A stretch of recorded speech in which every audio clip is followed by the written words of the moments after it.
Hello friends, कैसे हो आप लोग। मेरा नाम रितेश है और मैं आज आपके सामने फिर से एक नया वीडियो लेके आ गया। मुझे अडोबी और ऊबर जैसी प्रोडक्ट कंपनीज़ में काम करने का 10 साल से ज़्यादा एक्सपीरियंस है। इन कंपनीज़ में काम करते करते मैंने कोडिंग और सॉफ्टवेयर की दुनिया को बहुत ही करीब से देखा है। दुनिया में अगर आपको कुछ भी करना है तो आपको सॉफ्टवेयर की नीड पड़ती है। अगर आप पार्लियामेंट की बात करोगे तो वहाँ पे भी सॉफ्टवेयर की ज़रूरत है। अगर आप ट्रैवल इंडस्ट्री की बात करोगे तो वहाँ पे भी सॉफ्टवेयर काम में आता है। अगर आपको किसी को पेमेंट करना है तो भी आपको सॉफ्टवेयर चाहिए। आप और मैं, हम लोग कॉमन आदमी हैं। हम लोग डे टू डे लाइफ में सॉफ्टवेयर की दुनिया से इंटरेक्शन रखते हैं। मैं बहुत फॉर्चुनेट हूँ कि मुझे इन कंपनीज़ में काम करने का मौका मिला और मैंने सॉफ्टवेयर की स्किल्स को सीखा।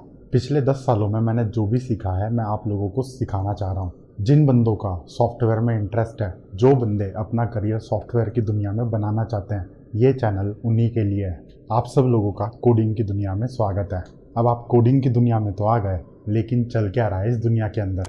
कोडिंग की दुनिया में हम यहाँ पे अपना एक जावा कोर्स कर रहे हैं। जावा कोर्स के अंदर हम लोगों ने अभी तक इतने सारे टॉपिक्स के बारे में बात कर रखी है। ये सभी टॉपिक्स को मैंने यहाँ पे एक डायग्राम में समराइज कर रखा है। अब इस डायग्राम के अंदर हम लोगों ने बेसिक कंसेप्ट्स को कवर कर लिया। बहुत ही पहले हम लोगों ने बेसिक कंसेप्ट्स को सीख लिया। बेसिक कंसेप्ट्स का मतलब है कि जावा का सिंटैक्स किस तरीके से काम करता है, फॉर लूप क्या होता है, इफ क्या होता है, एल्स क्या होता है। बेसिक कंसेप्ट्स को सीखने के बाद हम लोगों ने उप्स कंसेप्ट्स को कवर कर लिया। उप्स कंसेप्ट्स के अंदर आप लोगों को क्लासेस के बारे में आइडिया मिला, क्लास क्या होती है, क्लास कैसे बनाते हैं, मेथड्स कैसे बनाते हैं एंड सो ऑन। अभी पिछले कुछ वीडियो में हम लोग एडवांस टॉपिक्स के बारे में बात कर रहे थे। एडवांस टॉपिक्स के अंदर हम लोगों ने इतने सारे टॉपिक्स को कवर कर लिया है। आज के इस वीडियो में हम लोग स्ट्रीम एपीआई के बारे में बात करेंगे। अभी यहाँ पे आपको एक आईओ एंड डाटा स्ट्रीम्स नाम का एक टॉपिक दिख रहा है। ये वाली स्ट्रीम अलग होती है और जो स्ट्रीम एपीआई है वो अलग होती है। स्ट्रीम एपीआई जावा के अंदर बहुत ही एडवांस टॉपिक है। आप लोगों को वीडियो एंड तक देखना है, आपको सारी कहानी समझ में आ जाएगी। तो चलिए अब इस वीडियो को स्टार्ट करते हैं। आज के वीडियो का टाइटल क्या है? आज के वीडियो का टाइटल है स्ट्रीम एपीआई। यहाँ पे हमारे पास दो अलग अलग टर्म्स हैं। एक आपके पास है स्ट्रीम, दूसरा है एपीआई। अगर किसी बंदे को इन दोनों टर्म्स के बारे में मतलब पता है तो नीचे कमेंट सेक्शन में पोस्ट करके बताओ। हम यहाँ पे दोनों का मतलब समझते हैं। स्टार्ट करते हैं एपीआई से। अभी कुछ लोग बोलेंगे कि एपीआई मतलब होता है एप्लीकेशन प्रोग्रामिंग इंटरफेस। ठीक है, आपकी बात बिल्कुल सही है, लेकिन एक तरीके से इसकी फुल फॉर्म बोलते हैं। API stands for application programming interface. लेकिन API को यूज़ करके हम करते क्या हैं बेसिकली, क्यों बनाते हैं हम लोग API? API दो प्रोग्राम्स के कम्युनिकेट करने का तरीका होता है। आपके पास यहाँ पे एक प्रोग्राम है, ये एक मशीन है, इसके अंदर कोई ह्यूमन नहीं है, ये एक मशीन है, कोड लिखा हुआ है। यहाँ पे हमारे पास एक दूसरा प्रोग्राम है, ये भी एक मशीन है, मशीन में ही चलता है ये सारे के सारे प्रोग्राम्स। तो अब अगर इन दोनों प्रोग्राम को आपस में कम्युनिकेट करना है, एक प्रोग्राम दूसरे को बोलेगा कि यार ये वाला काम तू कर दे, दूसरा वाला प्रोग्राम बोलेगा ठीक है भाई मैंने कर दिया, ये ले तेरा रिस्पॉन्स। तो ये दोनों प्रोग्राम्स आपस में कम्युनिकेट कैसे करते हैं? सॉफ्टवेयर की दुनिया के अंदर अगर दो प्रोग्राम्स को आपस में कम्युनिकेट करना है तो वहाँ पे वो लोग API यूज़ करते हैं। API बेसिकली एक ब्रिज होता है दो प्रोग्राम्स के बीच में। अब हमारे पास आता है यहाँ पे स्ट्रीम। स्ट्रीम के आगे लिखा हुआ है API। तो स्ट्रीम का मतलब क्या हुआ? स्ट्रीम का सिंपल सा मतलब है एक पैसेज, एक चैनल जिससे आपका डाटा फ्लो होता है। इंग्लिश में इस चीज़ को बोलते हैं कॉन्डुइट ऑफ डाटा। ये कॉन्डुइट आपको जो दिख रहा है ये एक अलग नया टर्म है आप लोगों के लिए। ये एक नॉर्मल इंग्लिश का टर्म है। इसका मतलब यही होता है कि एक चैनल, एक पैसेज जिसके थ्रू चीज़ें फ्लो हो सकती हैं, पास हो सकती हैं। अब स्ट्रीम एक कॉन्डुइट है और स्ट्रीम के अंदर से हम लोग डाटा को फ्लो करते हैं। एक पॉइंट से दूसरे पॉइंट तक डाटा आपका ट्रैवल करता है। अगर आपको इसको रियल वर्ल्ड से कनेक्ट करना है तो मैं आपको एक एग्जांपल देता हूँ। जैसे इमेजिन करो आप लोगों के पास एक पानी की टंकी है, ठीक है, वहाँ पे आप लोगों ने टैप लगा के एक पाइप लगाई। जैसे ही आप टैप को ऑन करोगे वहाँ पे पानी फ्लो होने लग जाएगा। तो यहाँ पे जो पाइप है वो है conduit of water, passage of water. Pipe के अंदर से आपका पानी फ्लो होता है। उसी तरीके से अगर मैं कंप्यूटर की बात करूं, स्पेसिफिकली स्ट्रीम एपीआई की बात करूं, तो यहाँ पे हमारे पास होता है एक डाटा सोर्स। डाटा सोर्स के आगे हम लोग स्ट्रीम बनाते हैं। तो डाटा सोर्स हो गया आपका जहाँ पे डाटा स्टोर्ड है। जैसे पानी स्टोर्ड है टंकी के अंदर, उसी तरीके से डाटा सोर्स के अंदर आपका डाटा स्टोर्ड है। जब हम वहाँ पे स्ट्रीम बनाते हैं तो उस डाटा सोर्स में से डाटा निकलता है और स्ट्रीम के थ्रू पास करता है, ठीक है। स्ट्रीम बनाने के बाद हम उसके ऊपर कुछ ऑपरेशंस करते हैं डाटा को मैनिपुलेट करने के लिए, सर्च करने के लिए, फिल्टर करने के लिए। और सबसे एंड में हम लोग रिजल्ट को एक्वायर करते हैं। प्रोसेसिंग हमने कर ली, उसके बाद हम लोग रिजल्ट को एक्वायर करेंगे। तो ये इस तरीके से काम करता है। जब हम लोग स्ट्रीम और एपीआई दोनों को कंबाइन कर देते हैं तो कहने का मतलब ये है कि ऐसा कोड जो हम लोगों को स्ट्रीम हैंडलिंग करने में मदद करे। जावा के डेवलपर्स ने हम लोगों के लिए कोड लिखा हुआ है। हम लोगों को डेली डाटा स्ट्रीम्स को मैनेज करना पड़ता है, हैंडल करना पड़ता है। हम जब रियल वर्ल्ड एप्लीकेशंस की बात करते हैं तो वहाँ पे बहुत सारा डाटा होता है। अब अगर आपको उस डाटा को हैंडल करना है तो आप कैसे करोगे? ये आपकी और मेरी प्रॉब्लम नहीं है। दुनिया में जितनी भी कंपनी है, जितने भी प्रोडक्ट्स हैं, सभी प्रोडक्ट्स के अंदर हम लोगों को डाटा हैंडल करना है। तो जो जावा के बंदे हैं उन्होंने बोला कि यार हम लोग एक कॉमन कोड बना देते हैं आप लोगों के लिए, आप लोग उस कोड को यूज़ करना और आपका काम आसान हो जाएगा। और उसी कोड को उन्होंने एक एपीआई के फॉर्म में हमें अवेलेबल करा रखा है जिसको हम बोलते हैं स्ट्रीम एपीआई। ठीक है, अब यहाँ पे आगे बढ़ने से पहले 2-3 बहुत ही इंपॉर्टेंट पॉइंट्स हैं, उसको डिस्कस करते हैं। नंबर 1, स्ट्रीम एपीआई जैसे कि मैंने कहा था बहुत ही एडवांस्ड टॉपिक है। अगर आपको स्ट्रीम एपीआई को एकदम डिटेल में समझना है तो आप लोगों को यहाँ पे जेनेरिक्स के बारे में नॉलेज होनी चाहिए। नंबर 2, आप लोगों को कलेक्शन फ्रेमवर्क के बारे में आइडिया होना चाहिए। नंबर 3, आप लोगों को लैम्डा एक्सप्रेशंस के बारे में पता होना चाहिए। ये तीनों टॉपिक को मैंने पुराने वीडियो में कवर कर रखा है। वीडियो के लिंक आपको नीचे डिस्क्रिप्शन बॉक्स में मिल जाएंगे। मैं ये रिकमेंड करूँगा कि आप अगर नए हो तो इस वीडियो को पॉज करो और पुराने वीडियोस को जाके एक बार चेकआउट कर लो। अब मैंने आपको बताया था कि जावा के डेवलपर्स ने स्ट्रीम एपीआई का कोड लिखा हुआ है, तो ये कोड कहाँ पे लिखा है उन लोगों ने, हम थोड़ा सा इसके बारे में समझते हैं।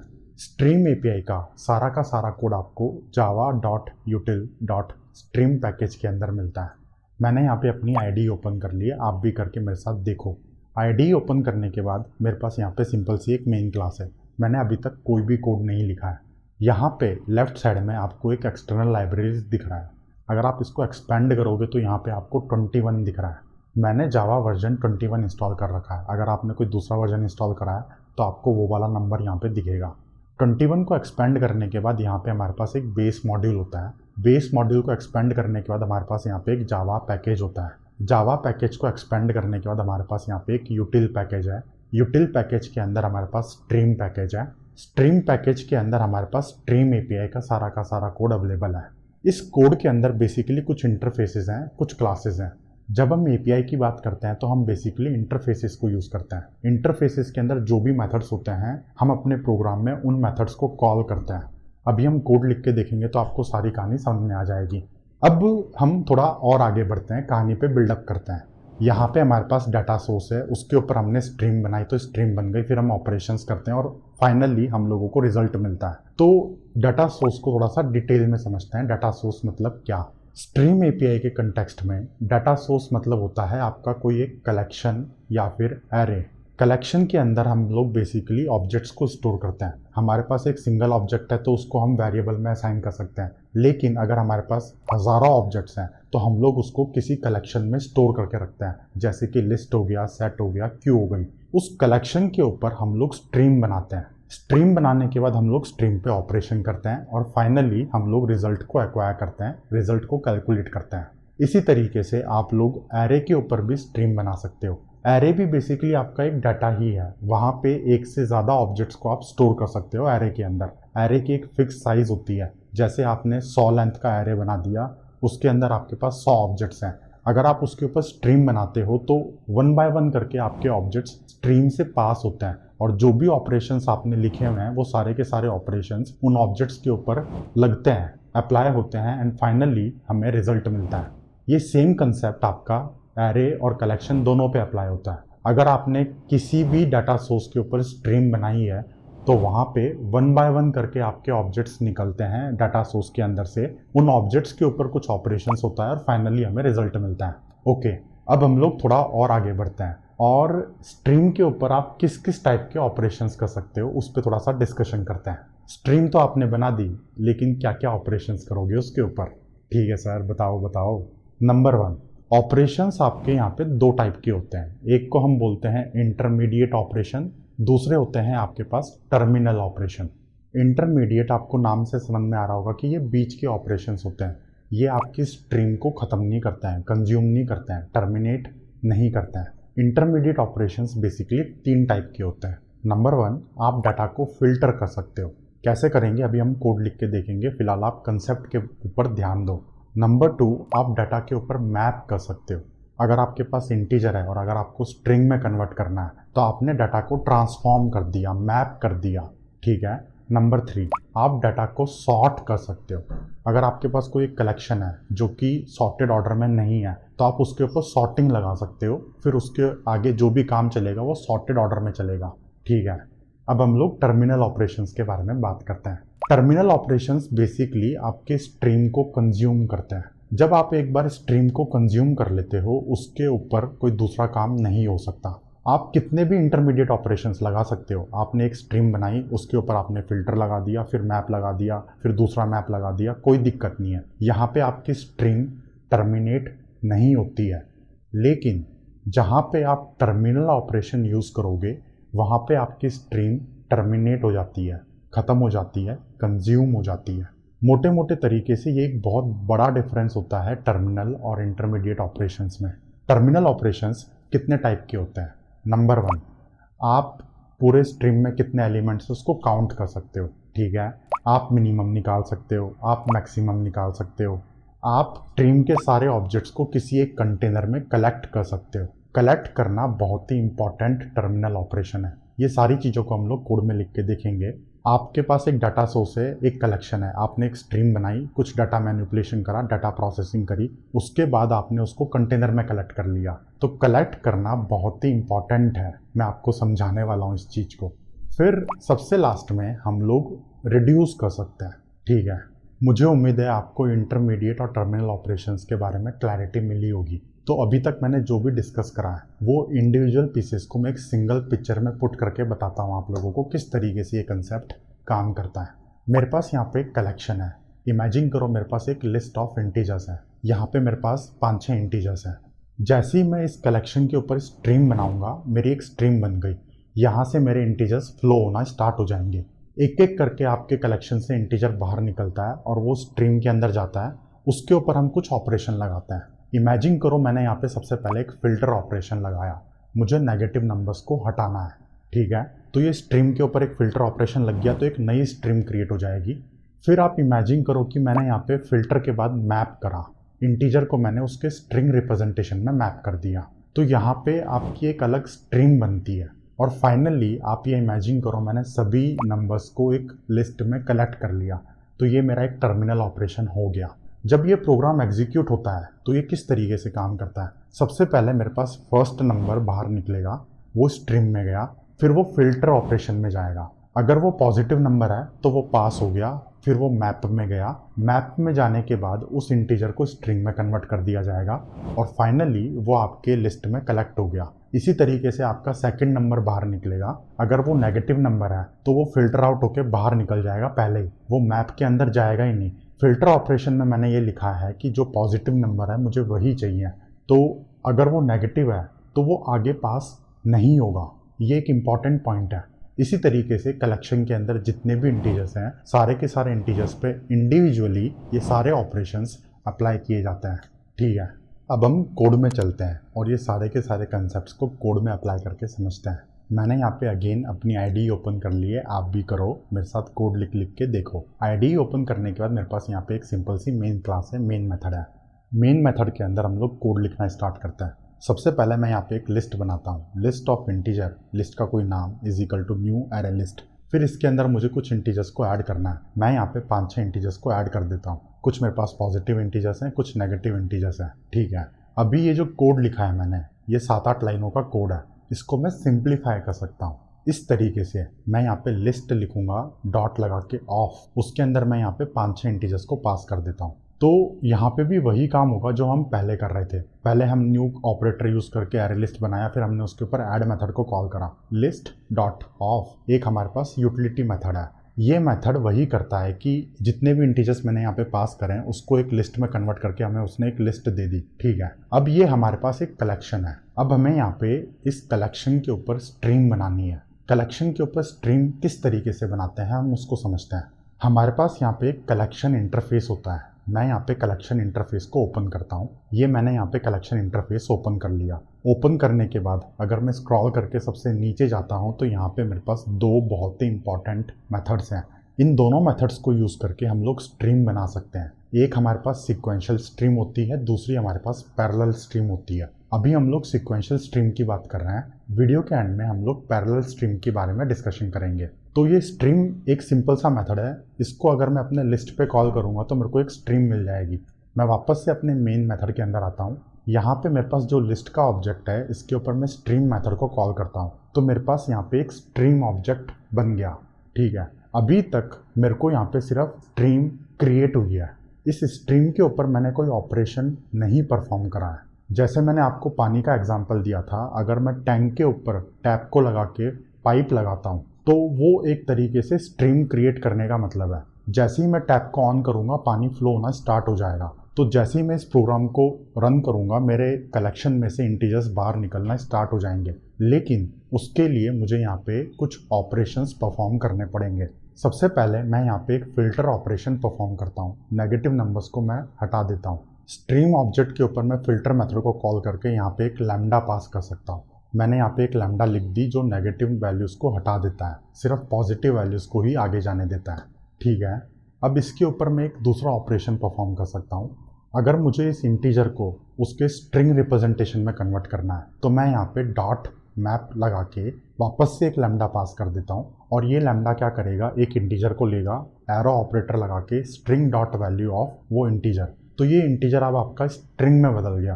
ठीक है, तो अभी 2 सेकंड के लिए हम लोग पॉज लेते हैं और अभी तक जितनी भी कहानी हमने यहाँ पे कोड में लिखी है उसको एक बार ज़रा समराइज़ करते हैं। सबसे पहले मैंने यहाँ पे कलेक्शन बनाया। ठीक है, इंटीजर्स का कलेक्शन बन गया। उसके ऊपर मैंने यहाँ पे स्ट्रिंग बनाई, तो मेरे पास एक इंटीजर की स्ट्रिंग बनेगी। उस स्ट्रिंग के ऊपर मैंने यहाँ पे फिल्टर लगाया है, तो इंटीजर की स्ट्रिंग में से एक एक इंटीजर निकलेगा। ये फिल्टर के अंदर मैंने जो भी फंक्शन लिखा हुआ है उसमें से वो पास होगा। अगर वहाँ पे वो ट्रू मिलेगा, मतलब वो पॉजिटिव है, तो वो आगे जाएगा, नहीं तो वो डिस्कार्ड हो जाएगा। ठीक है, फिर उसके ऊपर मैंने यहाँ पे मैप लगाया है। तो फिल्टर ऑपरेशन के बाद मैंने मैप लगाया है। तो जब तक चीज़ें आपकी मैप ऑपरेशन में आएंगी तब तक आपका फिल्टर ऑपरेशन ख़त्म हो चुका होगा। मैप के अंदर हमें सिर्फ पॉजिटिव वैल्यूज़ ही मिलेंगी। मैप करने के टाइम पे मैंने यहाँ पे इंटीजर को स्ट्रिंग में कन्वर्ट कर रखा है।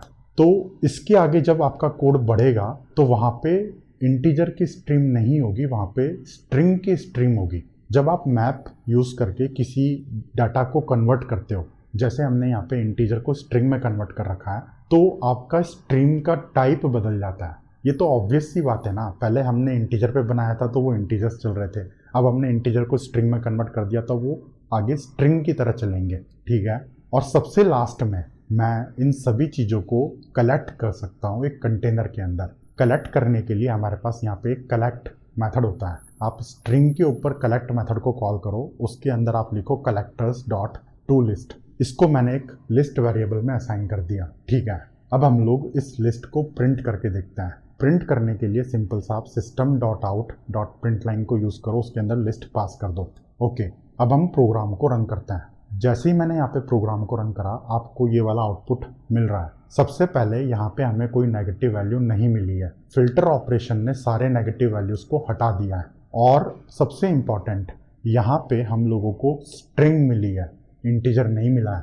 हमने मैप को यूज़ करके इंटीजर्स को स्ट्रिंग में कन्वर्ट कर दिया है। तो हम फाइनली जब उसको कलेक्ट करेंगे तो हमें एक लिस्ट ऑफ स्ट्रिंग मिलेगी। ठीक है, आगे बढ़ने से पहले हम लोग एक इम्पॉर्टेंट पॉइंट को डिस्कस करते हैं। जब तक हम स्ट्रीम को कंज्यूम नहीं करते तब तक आपका फिल्टर, मैप, ये सारे के सारे ऑपरेशंस नहीं चलते। जैसे मैंने यहाँ पे फ़िल्टर लगाया, फ़िल्टर लगाने के बाद मुझे एक दूसरी स्ट्रीम मिल गई, एक स्ट्रीम का ऑब्जेक्ट मिल गया। उस ऑब्जेक्ट के ऊपर मैंने यहाँ पे मैप को कॉल करा तो मुझे एक दूसरी स्ट्रीम का ऑब्जेक्ट मिल गया। और फाइनली मैंने यहाँ पे कलेक्ट कर रखा है। जब तक मैं कोई टर्मिनल ऑपरेशन यूज़ नहीं करता स्ट्रीम के ऊपर, तब तक आपके इंटरमीडिएट ऑपरेशंस नहीं चलते।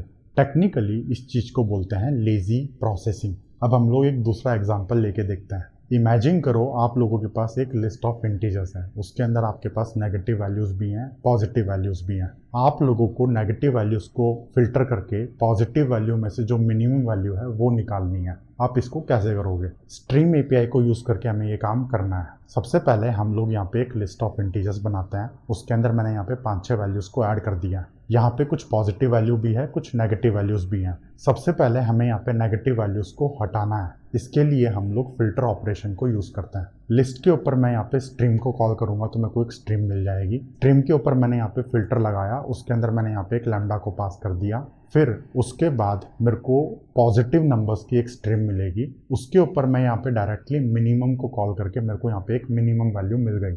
अब ये जो मिनिमम वैल्यू मुझे मिली है, इसको मुझे एक ऑप्शनल क्लास के वेरिएबल में असाइन करना पड़ेगा। Optional class basically optional values को होल्ड करने के काम आती है। ऑप्शनल वैल्यूज़ वो होती हैं जो नल भी हो सकती हैं, नॉन नल भी हो सकती हैं। स्ट्रीम एपीआई के केस में हमें यहाँ पे नल मिलने के बहुत ज़्यादा चांसेस हैं, इसीलिए ऑप्शनल क्लास को यूज़ किया जाता है स्ट्रीम एपीआई में। अभी हमें यहाँ पे जो मिनिमम वैल्यू मिली है, इसको मैं निकाल के प्रिंट कर देता हूँ यहाँ पे। ठीक है, अब हम लोग वापस से प्रोग्राम को रन करते हैं।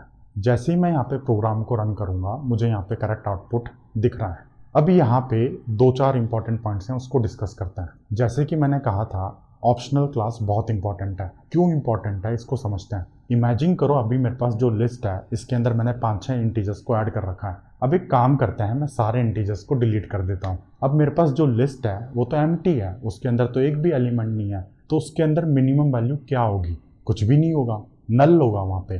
तो नल आने के बहुत ज़्यादा चांसेस होते हैं। जब भी हम स्ट्रीम को यूज़ करते हैं, नल आने के बहुत ज़्यादा चांसेस हैं। अगर आपका डाटा सोर्स पूरा का पूरा एम्प्टी है, या फिर फिल्टर ऑपरेशन लगाने के बाद आपका आगे कोई डाटा गया ही नहीं है, तो वहाँ पे हमें नल मिलता है। इसीलिए नल पॉइंटर आने के भी चांसेस हैं। तो जावा ने ऑप्शनल क्लास बनाई है। नल पॉइंटर एक्सेप्शन से बचने के लिए हम लोगों को ऑप्शनल क्लास यूज़ करना पड़ता है। हम लोग यूज़ करते हैं मतलब क्या, बेसिकली ये तो जावा ने बना दिया है। हमें जो रिटर्न टाइप मिलता है वो ऑप्शनल मिलता है। उस रिटर्न टाइप के ऊपर मैं यहाँ पे गेट कॉल करके वैल्यू को निकाल रहा हूँ। ठीक है। Number 2, stream API lambda expressions को ध्यान में रख के बनाई गई है। स्ट्रीम एपीआई के अंदर हम जो भी ऑपरेशन परफॉर्म करते हैं, उसके अंदर हम लैम्डा एक्सप्रेशन को पास करते हैं। जैसे कि यहाँ पे मैंने फ़िल्टर कर रखा है। फ़िल्टर करने के टाइम पे मैंने यहाँ पे एक लैम्डा एक्सप्रेशन को पास कर रखा है।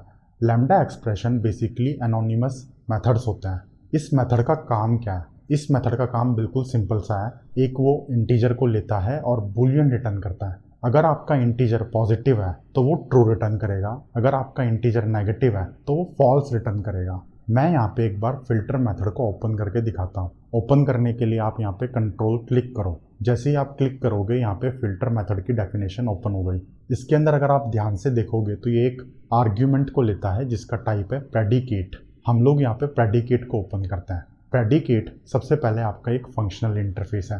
ठीक है, इसके अंदर एक ही मेथड है टेस्ट। टेस्ट मेथड आपके टी टाइप की वैल्यू को लेता है, बूलियन रिटर्न करता है।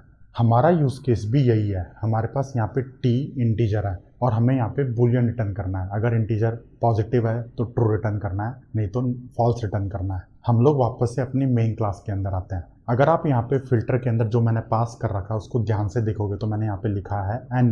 एन मेरा एक पैरामीटर का टाइप है जो कि इंटीजर है। एरो ऑपरेटर मीन्स कि गोज टू। उसके आगे मैंने यहाँ पे मेथड की बॉडी लिखी हुई है। बॉडी के अंदर मैं यहाँ पे पॉजिटिव चेक करके ट्रू या फॉल्स रिटर्न कर रहा हूँ। लैम्डा एक्सप्रेशंस जैसे कि मैंने कहा एनोनिमस मेथड्स होते हैं। ये सेम काम को मैं यहाँ पे मेथड के फॉर्म में भी लिख सकता हूँ। बाद में मैं आपको लिख के दिखाऊंगा, बट फिलहाल के लिए आपको लैम्डा एक्सप्रेशंस के कंसेप्ट के बारे में आइडिया होना चाहिए। ठीक है, हम यहाँ पे मैप को यूज़ कर रहे हैं, तो मैप के अंदर भी हम लोग लैम्डा एक्सप्रेशन को पास करते हैं। मैं यहाँ पे एक बार मैप मेथड को ओपन करता हूँ। अगर आप इस मेथड को देखोगे तो आपको यहाँ पे एक मैपर फंक्शन देना पड़ता है। मैं एक बार ज़रा इसको ओपन करके दिखाता हूँ आपको। ये भी आपका एक फंक्शनल इंटरफेस है। यहाँ पे आप टी टाइप की वैल्यू को लेते हो, आर टाइप के रिजल्ट को रिटर्न करते हो। वहाँ पे मेन मेथड के अंदर हम लोग इंटीजर को ले रहे थे, स्ट्रिंग को रिटर्न कर रहे थे। ठीक है, तो इस तरीके से स्ट्रीम एपीआई का कनेक्शन आपके लैम्डा एक्सप्रेशंस के साथ बनता है। ओके सर, अब हम लोग आगे बढ़ते हैं, कहानी पे थोड़ा सा और बिल्डअप करते हैं। इमेजिन करो कि मैंने यहाँ पे स्ट्रीम एपीआई को यूज़ कर रखा है। अब जैसे कि मैंने आपको कहा था, स्ट्रीम एपीआई के अंदर हम जो भी काम करेंगे, आप नॉर्मल कोड को यूज़ करके वो सारा का सारा काम कर सकते हो। स्ट्रीम एपीआई एक अलग प्रोग्रामिंग स्टाइल को ऐड करता है जावा के अंदर। हम ज़रा इस चीज़ को कोड में लिख के समझते हैं। अभी मैंने यहाँ पे आपको 2 एग्जाम्पल्स दिए हैं। ये दोनों एग्जाम्पल्स को अगर आपको नॉर्मल कोड यूज़ करके लिखना है तो कैसे लिखोगे? मैं यहाँ पे एक और मेथड बना लेता हूँ अपना। बना लिया। मेथड के अंदर सबसे पहले मैं एक लिस्ट ऑफ इंटीजर बनाता हूँ। उसके अंदर मैंने यहाँ पे 5-6 इंटीजर्स को ऐड कर दिया। अब मुझे यहाँ पे नेगेटिव वैल्यूज़ को हटा के पॉजिटिव वैल्यूज़ को स्ट्रिंग में कन्वर्ट करके वापस से लिस्ट में इंसर्ट करना है। तो मैं यहाँ पे एक और लिस्ट बनाता हूँ स्ट्रिंग टाइप की, ठीक है। फिर इसके बाद मैं यहाँ पे फॉर लूप यूज़ करता हूँ। फॉर लूप के अंदर सबसे पहले मैं ये चेक करता हूँ कि ये नंबर पॉजिटिव है या नहीं है। चेक करने के लिए मैं यहाँ पे लिखूंगा इफ़ n ग्रेटर देन और इक्वल टू 0। मेरी यहाँ पे इफ़ कंडीशन स्टार्ट हो गई। इफ़ कंडीशन के अंदर मुझे यहाँ पे इस इंटीजर को सबसे पहले स्ट्रिंग में कन्वर्ट करना है, कर दिया मैंने। उसके बाद मुझे इस इंटीजर को वापस से लिस्ट में ऐड करना है, फाइनल लिस्ट में, वो भी कर दिया, ठीक है। फॉर लूप से बाहर निकल के मैं इस लिस्ट को प्रिंट कर देता हूँ, ओके। तो जो वहाँ पे हमने स्ट्रीम एपीआई को यूज़ करके कोड लिखा था वो सारा का सारा कोड मैंने यहाँ पे नॉर्मल फॉर लूप को यूज़ करके लिखा। लेकिन आप दोनों कोड को एक बार कंपेयर करो। वहाँ पे हमारे पास 4 लाइनों का कोड था, यहाँ पे ये कोड इतना लंबा है। यहाँ पे हमें 2 अलग अलग लिस्ट बनानी पड़ रही है, फॉर लूप का यूज़ करना पड़ रहा है, इफ़ कंडीशन को यूज़ करना पड़ रहा है। तो basically stream API functional programming की चीज़ों को जावा में ऐड करती है। जिस तरीके से हम फंक्शनल प्रोग्रामिंग को यूज़ करके डाटा ऑपरेशंस करते हैं, डाटा मैनिपुलेशन करते हैं, वो सारा का सारा काम हम लोग यहाँ पे स्ट्रीम एपीआई को यूज़ करके करते हैं। यहाँ पे आपको जो ये इफ़ कंडीशन दिख रही है, ये इफ़ कंडीशन आपके फिल्टर ऑपरेशन की तरह है। वहाँ पे हमने जो फिल्टर लगाया था वो भी यही कर रहा था कि आपके नेगेटिव नंबर्स को हटा रहा था। हमने यहाँ पे जो इफ़ कंडीशन लगाई है ये भी आपके नेगेटिव नंबर्स को हटा देगी, ठीक है। अब हमारे पास यहाँ पे एक और एग्जाम्पल है। इसमें हम लोगों को नेगेटिव वैल्यूज़ को हटा के मिनिमम वैल्यू निकालनी है। नॉर्मल कोड यूज़ करके आप इसको कैसे करोगे? अगेन सबसे पहले हम लोग यहाँ पे एक लिस्ट बना लेते हैं, बना ली मैंने।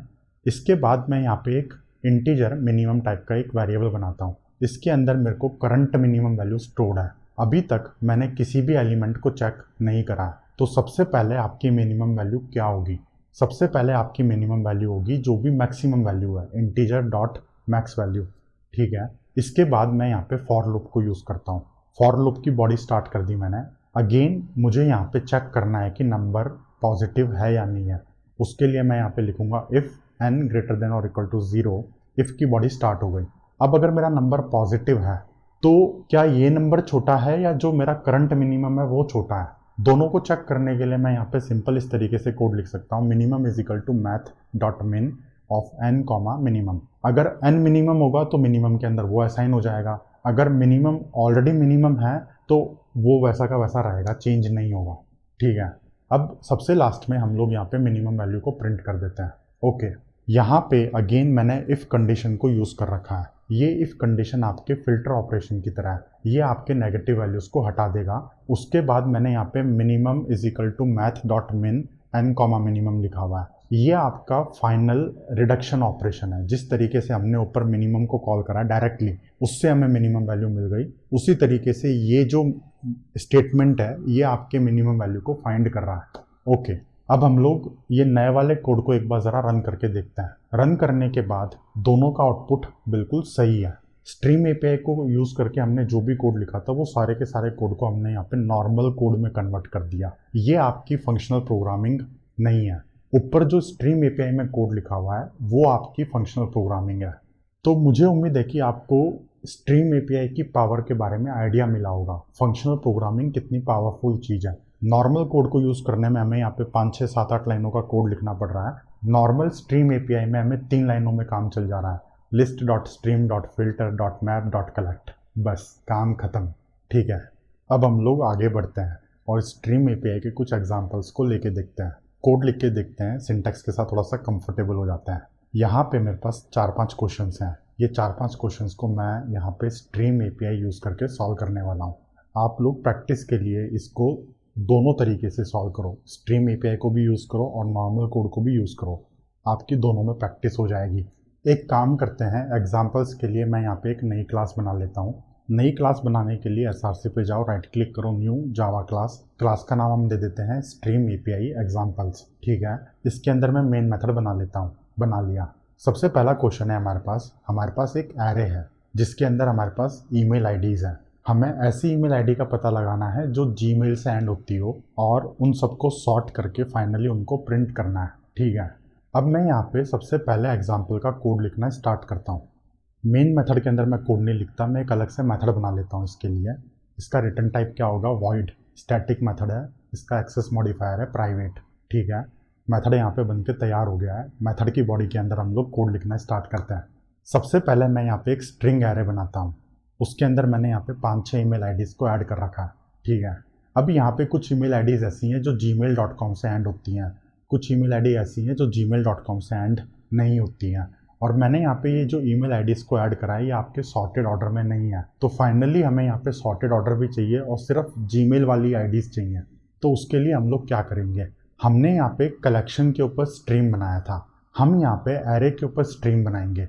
एरे के ऊपर स्ट्रीम बनाने के लिए आपके पास एरेज क्लास होती है, एरेज डॉट स्ट्रीम। एरेज आपकी यूटिलिटी क्लास है, इसके अंदर एक स्ट्रीम मेथड है, उसके अंदर मैंने यहाँ पे एरे पास कर दिया तो मुझे यहाँ पे स्ट्रीम बन के आ गई, उसको मैंने स्ट्रीम वेरिएबल में असाइन कर दिया। अब इस स्ट्रीम के ऊपर मैं अगेन सबसे पहले यहाँ पे फिल्टर ऑपरेशन लगाता हूँ। क्यों? क्योंकि मुझे सिर्फ जीमेल की आईडीज चाहिए, इसीलिए मुझे फिल्टर ऑपरेशन लगाना है।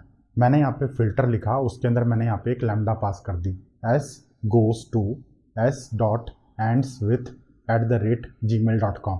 इसका मतलब ये है कि ये एक ऐसा ऑपरेशन है जो स्ट्रिंग टाइप की वैल्यू को लेगा और बूलियन रिटर्न करेगा। अगर आपकी स्ट्रिंग @gmail.com से एंड होती है तो यहाँ पे हमें ट्रू मिलेगा, नहीं तो फॉल्स मिलेगा। तो ऐसे जो भी ईमेल आईडीज़ हैं जो जीमेल से एंड नहीं होते हैं वो डिस्कार्ड हो जाएंगे। इसके बाद हम लोगों को सॉर्ट करना है। सॉर्ट करने के लिए सिंपल सा हमारे पास सॉर्टेड मेथड होता है, मेथड को कॉल करो, ये आपको सॉर्टेड फॉर्म में मिलेगा। इसके बाद हम लोगों को सभी स्ट्रिंग्स को प्रिंट करना है, ईमेल आईडीज़ को प्रिंट करना है। प्रिंट करने के लिए हमारे पास दो तरीके हैं। सबसे पहले ये सभी चीज़ को मैं एक लिस्ट में कलेक्ट कर लेता हूँ। मेरे को यहाँ पे एक लिस्ट ऑफ स्ट्रिंग मिल गई। फाइनली उस लिस्ट को प्रिंट करने के लिए मैं यहाँ पे system.out.println यूज़ करके लिस्ट पास कर देता हूँ, ठीक है। तो यहाँ पे फाइनली हुआ क्या, कंसेप्चुअली समझो तो क्या हो रहा है। यहाँ पे हमारे पास एक डाटा सोर्स है जो एक एरे है, एरे के अंदर बहुत सारे एलिमेंट्स हैं, उसके ऊपर मैंने स्ट्रीम बनाई, ठीक है। स्ट्रीम बनाने के बाद मैंने कुछ ऑपरेशंस परफॉर्म करे और फाइनली मैंने उन सभी चीज़ों को एक कंटेनर में कलेक्ट कर लिया जो कि मेरी एक लिस्ट है, और लिस्ट को मैंने यहाँ पे प्रिंट कर रखा है। प्रिंट करने के लिए एक दूसरा तरीका भी होता है। कलेक्ट करने की बजाय आप यहाँ पे डायरेक्टली फॉर ईच यूज़ कर सकते हो। फॉर ईच आपका एक टर्मिनल ऑपरेशन है। स्ट्रिंग के अंदर जितने भी एलिमेंट्स होते हैं सभी एलिमेंट्स को ये 1 बाय 1 करके लूप करता है। फॉर ईच के अंदर भी हम लोग एक लैम्डा पास करते हैं। मैंने यहाँ पे एक लैम्डा पास कर दिया, उसके अंदर मैंने यहाँ पे सिंपल सा लिख दिया system.out.println, ठीक है। पहले हम लोग कलेक्ट करके इंडिविजुअली लिस्ट को प्रिंट कर रहे थे, अब हम लोग डायरेक्टली 1 बाय 1 करके सारे ईमेल्स को प्रिंट कर रहे हैं। दोनों के केस में हमें आउटपुट सेम मिलेगा। इसके बाद मैं मेन मेथड के अंदर जाके इस फंक्शन को कॉल कर देता हूँ, ठीक है। कॉल कर दिया, अब हम लोग प्रोग्राम को रन करते हैं। जैसे ही मैं यहाँ पे प्रोग्राम को रन करूँगा मेरे को यहाँ पे बिल्कुल करेक्ट आउटपुट मिल रहा है। सभी की सभी स्ट्रिंग्स आपके सॉर्टेड ऑर्डर में प्रिंट हुई हैं और सभी के सभी जीमेल से एंड हो रहा है, ओके। फिर हमारे पास यहाँ पे सेकंड क्वेश्चन है। इस क्वेश्चन के अंदर हम लोगों के पास एक लिस्ट ऑफ इंटीजर्स है, ठीक है। ये हमारा डाटा सोर्स है, उसके अंदर से हम लोगों को नेगेटिव वैल्यूज़ को हटाना है, ठीक है। हमें यहाँ पे फिल्टर यूज़ करना है। फिर उसके बाद हमें हर एक नंबर को एक रैंडम वैल्यू से मल्टीप्लाई करना है, तो यहाँ पे हम लोगों को मैप यूज़ करना है और फाइनली हम लोगों को मैक्सिमम वैल्यू निकालनी है, ठीक है। इसको ज़रा कोड लिख के देखते हैं। अगेन मैं यहाँ पे एक और मेथड बना लेता हूँ, बना लिया मैंने। इसके अंदर सबसे पहले मैं एक लिस्ट ऑफ इंटीजर्स बनाता हूँ, उसके अंदर मैंने यहाँ पे 5-6 इंटीजर्स को ऐड कर दिया है। इसमें कुछ नेगेटिव वैल्यूज़ हैं, कुछ पॉजिटिव वैल्यूज़ हैं। अब इस लिस्ट के ऊपर मैं स्ट्रीम बनाता हूँ, लिस्ट डॉट स्ट्रीम। स्ट्रीम बन के तैयार हो गई। इसको मुझे स्ट्रीम के ऑब्जेक्ट में असाइन करने की कोई ज़रूरत नहीं है, मैं इसके ऊपर डायरेक्टली फिल्टर कॉल करके उसके अंदर एक लैम्डा पास कर देता हूँ। ये लैम्डा आपके नेगेटिव वैल्यूज़ को हटा देगा, ओके।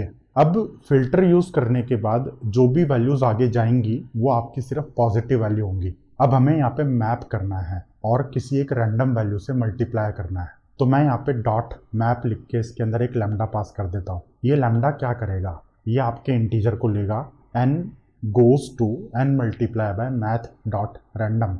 तो n आपका इंटीजर है, जो फिल्टर होके आया है वो n है। हमने यहाँ पे एरो ऑपरेटर लगा के n को एक रैंडम वैल्यू से मल्टीप्लाई कर रखा है, तो यहाँ पे रैंडम वैल्यू से मल्टीप्लाई करने के बाद वो वैल्यू आपकी डबल बन जाएगी, इंटीजर नहीं बचेगी वो, ठीक है। और फाइनली हमें यहाँ पे मैक्सिमम वैल्यू निकालनी है।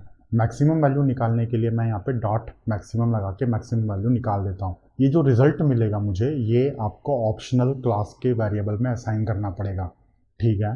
फाइनली ऑप्शनल क्लास के अंदर से मैं गेट कॉल करके वैल्यू को निकाल के उसको प्रिंट कर देता हूँ, ठीक है। अब मेन मेथड के अंदर जाके इस फंक्शन को कॉल करते हैं, ठीक है, कॉल कर दिया। अब हम प्रोग्राम को रन करते हैं। जैसे ही मैंने यहाँ पे प्रोग्राम को रन करा, मुझे ये वाला आउटपुट मिल रहा है। सबसे पहले तो हम लोगों को नेगेटिव वैल्यूज़ मिल ही नहीं सकती, क्योंकि हमने फ़िल्टर कर लिया है। जो भी वैल्यू हमने लिस्ट में ऐड करी थी उसके साथ एक रैंडम वैल्यू मल्टीप्लाई हुई है।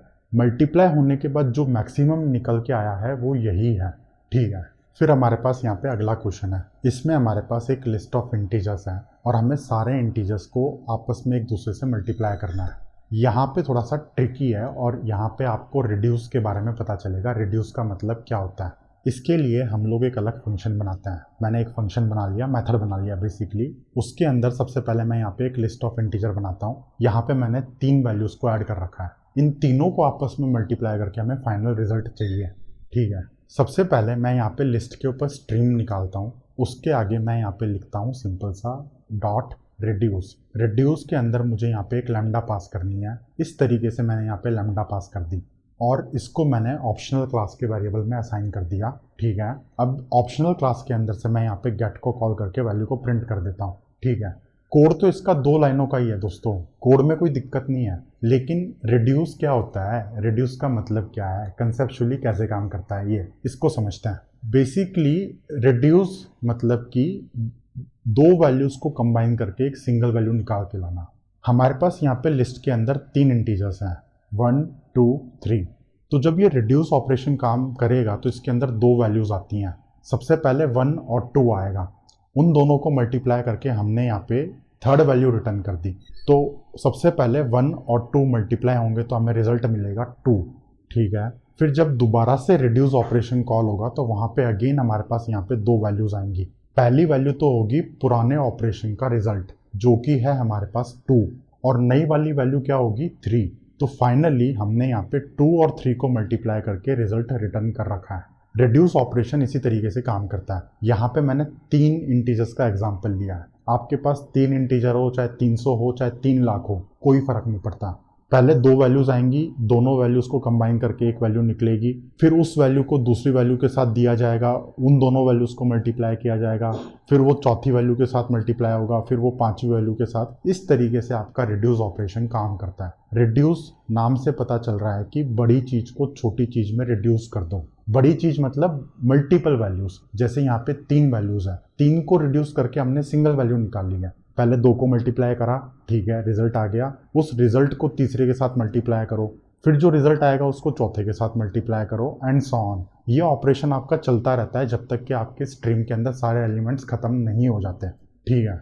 यहाँ पे ये जो रिड्यूस मेथड दिख रहा है इसके 2 वर्जन्स होते हैं। ओवरलोडेड मेथड है ये। यहाँ पे मैंने simple a, b goes to a multiply by b।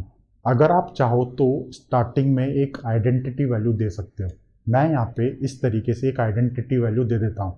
Identity value मतलब कि ऐसी वैल्यू जिसको अगर आप किसी वैल्यू के साथ मल्टीप्लाई करोगे तो कोई फ़र्क नहीं पड़ता। हमारे पास यहाँ पे मल्टीप्लिकेशन का एग्जांपल है, इसलिए हमने यहाँ पे 1 लिया।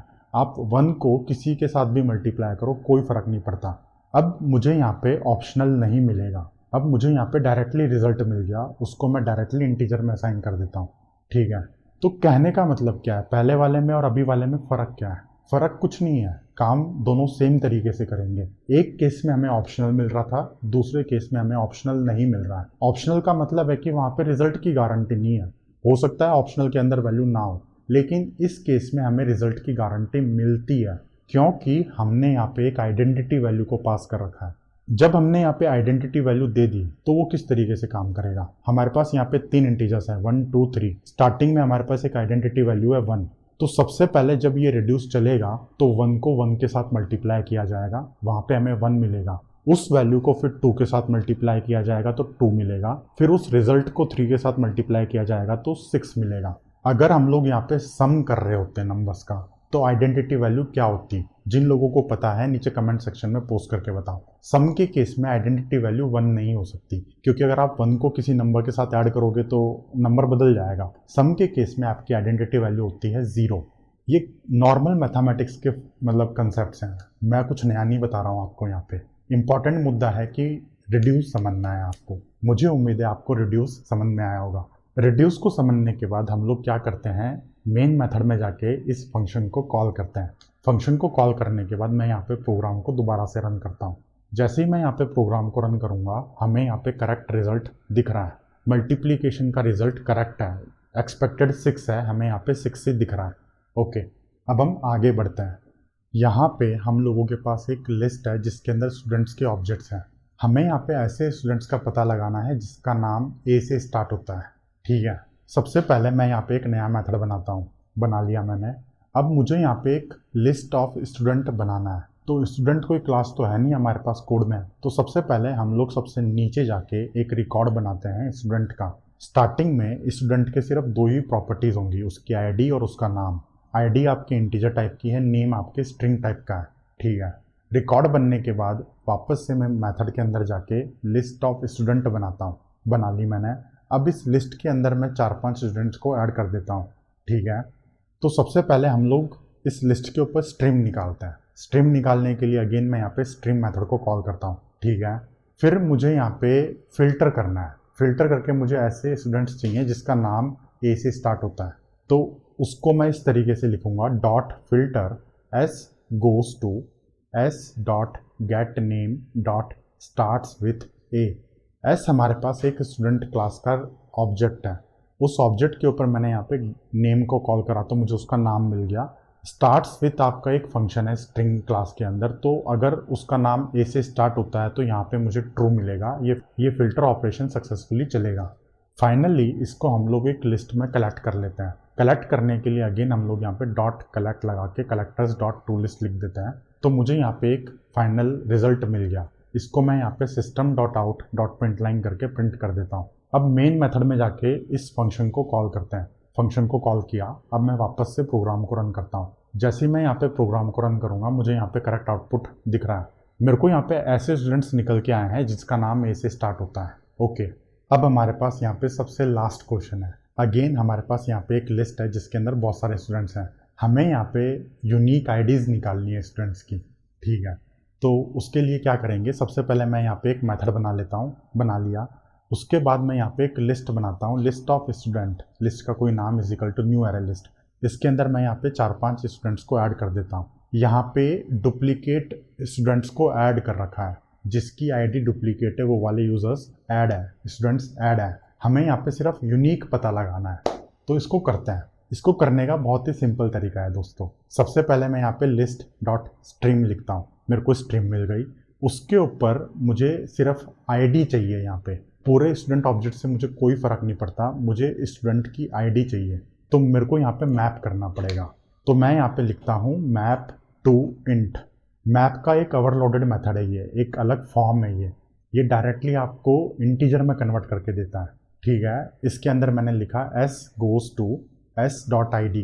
ठीक है, फाइनली यूनिक निकालने के लिए मेरे को क्या करना होगा, सबसे सिंपल है। इस सारी चीज़ों को मैं यहाँ पे एक सेट के अंदर कलेक्ट कर लेता हूँ। कलेक्ट करने के लिए मैं यहाँ पे लिखूंगा dot collect collectors dot to set. तो मेरे को यहाँ पे एक सेट मिल गया। उस सेट को मैं यहाँ पे प्रिंट कर देता हूँ। System dot out dot print line set को मैंने यहाँ पे पास कर दिया। सेट को हमने क्यों यूज़ करा, सेट के अंदर सिर्फ यूनिक एलिमेंट स्टोर हो सकते हैं। तो ऊपर लिस्ट के अंदर ऐसे आईडी हैं जो डुप्लीकेट हैं। जब हम उसको सेट में कलेक्ट करेंगे तो हमें सिर्फ यूनिक मिलेगा, डुप्लीकेट को वो ऐड ही नहीं करने देगा। ठीक है, अब हम लोग मेन मेथड के अंदर जाके इस फंक्शन को कॉल करते हैं। ठीक है, फंक्शन को कॉल करा मैंने। अब हम प्रोग्राम को रन करते हैं। जैसे ही मैं यहाँ पे प्रोग्राम को रन करूँगा मेरे को सेट के अंदर यूनिक आईडीज़ निकल के आ गई हैं।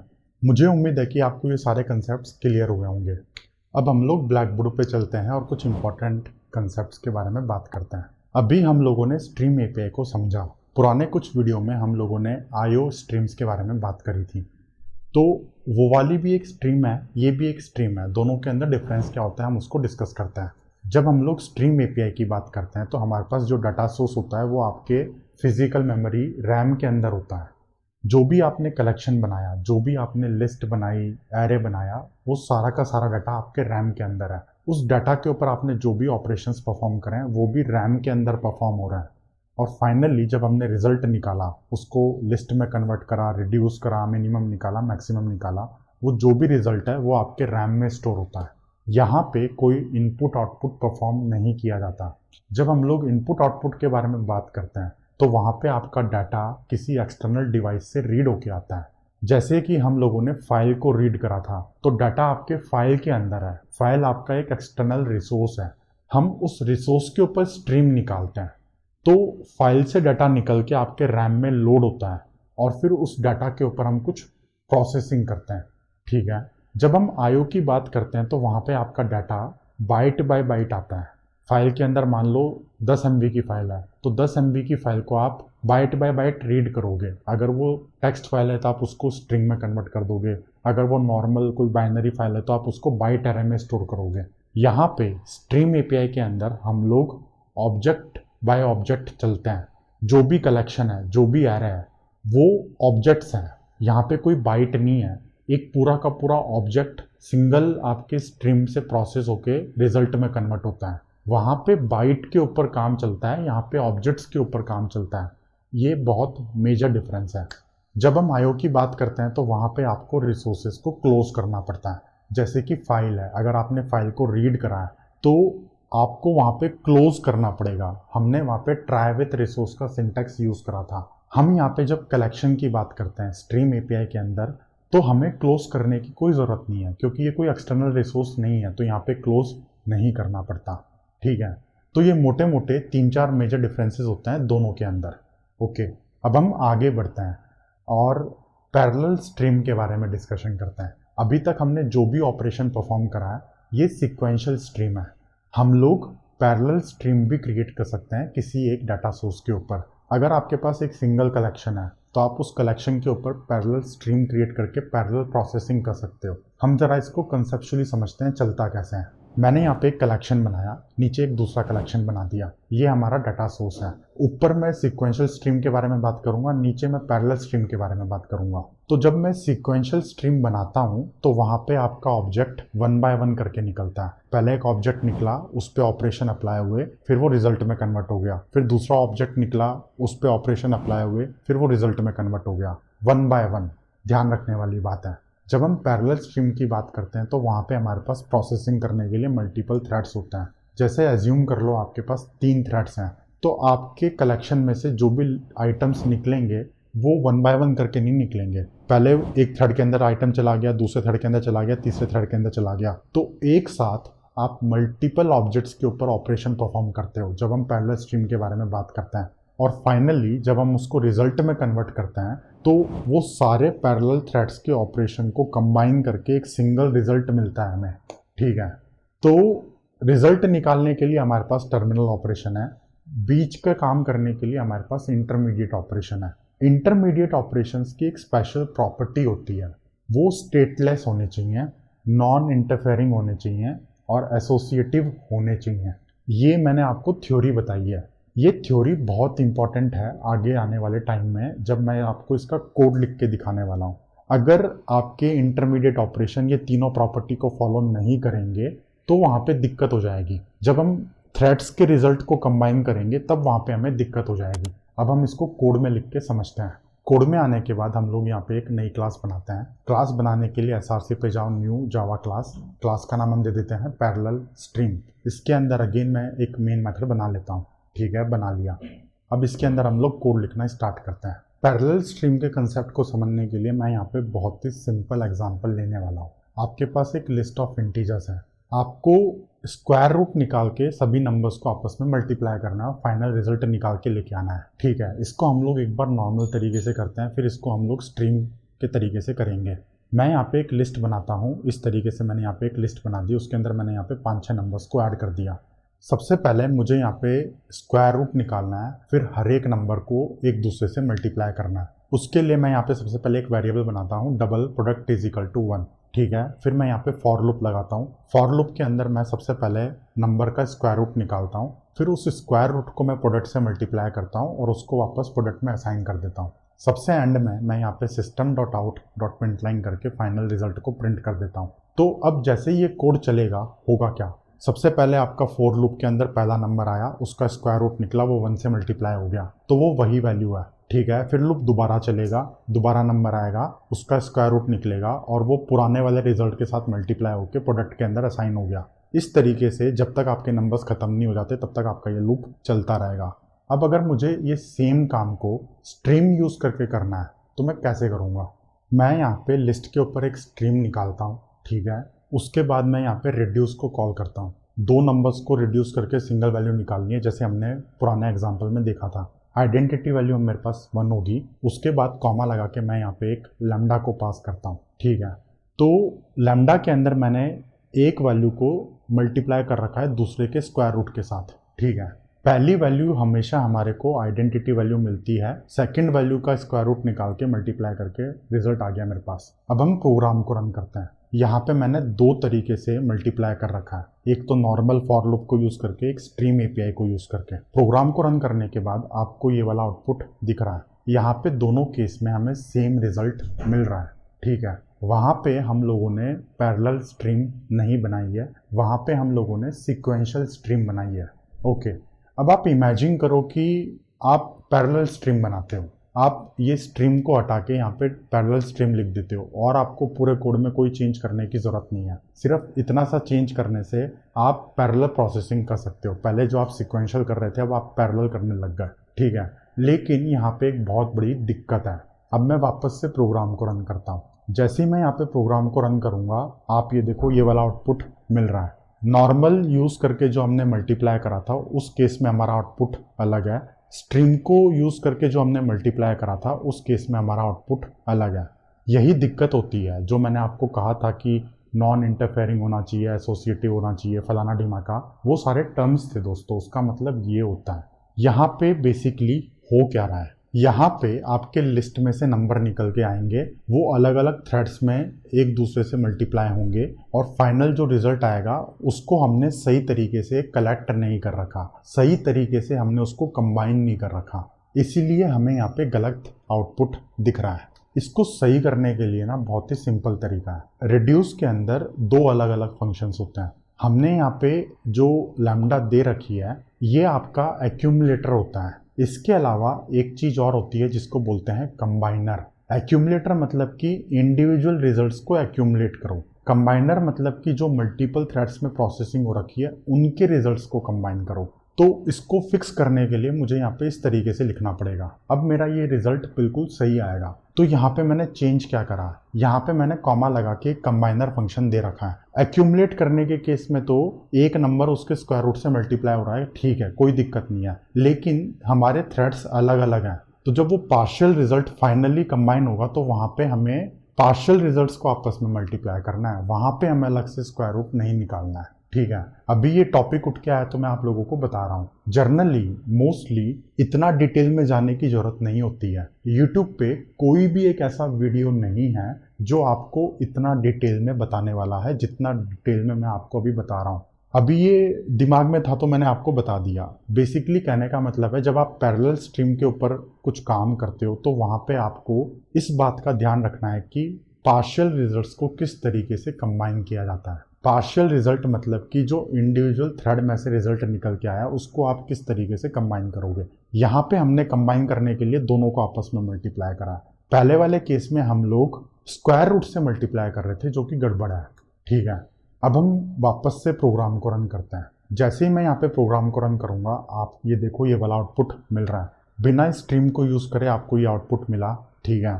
फिर आपने नॉर्मल स्ट्रीम को लगाया, उसमें भी आपको सही आउटपुट मिल रहा है। फिर आपने पैरेलल स्ट्रीम को लगाया लेकिन गलत तरीके से, तो वहाँ पे आपको गलत आउटपुट मिल रहा है क्योंकि वहाँ पे पार्शियल रिजल्ट्स अच्छे से कंबाइन नहीं हो रहे थे। जब हमने कंबाइनर फंक्शन देके पैरेलल स्ट्रीम को यूज़ करा तो वहाँ पे हमें सही आउटपुट मिल रहा है, ठीक है। उम्मीद है दोस्तों मैं ज़्यादा डीप में नहीं गया हूँगा। जैसे कि मैंने कहा था ये थोड़ा सा एडवांस हो गया है। अगर आपको इसको लेके कोई डाउट है तो नीचे कमेंट सेक्शन में पोस्ट करके बताओ। अब हम आगे बढ़ते हैं और कुछ प्रोग्रामिंग एक्सरसाइजेस को सॉल्व करके देखते हैं। आज के वीडियो में हम लोग इतने सारे क्वेश्चंस को सॉल्व करने वाले हैं। यहाँ पे कुछ बेसिक कंसेप्ट्स को यूज़ करेंगे, कुछ एडवांस टॉपिक्स को यूज़ करेंगे। आप ये सारे क्वेश्चंस का स्क्रीनशॉट लेके रख लो और खुद सॉल्व करने का ट्राई करो एक बार। अब हम कोड में चलते हैं। मैंने यहाँ पे अपनी आईडी ओपन कर ली है, आप भी ओपन कर लो। आईडी ओपन करने के बाद सबसे पहले हम लोग यहाँ पे एक क्लास बनाते हैं। SRC पे जाते हैं, राइट क्लिक करते हैं, न्यू जावा क्लास। क्लास का नाम हम दे देते हैं प्रोग्रामिंग एक्सरसाइजेस, ठीक है। इसके अंदर सबसे पहले हम लोग मेन मेथड बनाते हैं। बना लिया। अब हम लोग 1 बाय 1 करके क्वेश्चन को सॉल्व करते हैं और हर एक क्वेश्चन के लिए मैं एक अलग मेथड बनाने वाला हूँ, ठीक है। हमारे पास यहाँ पे सबसे पहला क्वेश्चन है कि हमारे पास एक लिस्ट ऑफ इंटीजर्स है। उसके अंदर कुछ डुप्लीकेट एलिमेंट है, हमें यहाँ पे डुप्लीकेट एलिमेंट्स का पता लगाना है। इनपुट हमारे पास कुछ इस टाइप का है, आउटपुट हमारे पास ये आएगा। जो डुप्लीकेट है हमें वो निकालना है, ठीक है। इसके लिए हम लोग एक मेथड बनाते हैं, फाइंड आउट डुप्लीकेट्स। मेथड बना लिया मैंने यहाँ पे। इसके बाद मैं यहाँ पे एक लिस्ट बनाता हूँ, लिस्ट ऑफ इंटीजर, लिस्ट का कोई नाम is equal to list dot of. उसके अंदर मैंने यहाँ पे 5-6 इंटीजर्स को पास कर रखा है। हमें यहाँ पे डुप्लीकेट्स का ही पता लगाना है, काम हमारा सिर्फ इतना है, लेकिन हमें यहाँ पे स्ट्रीम एपीआई का यूज़ करना है।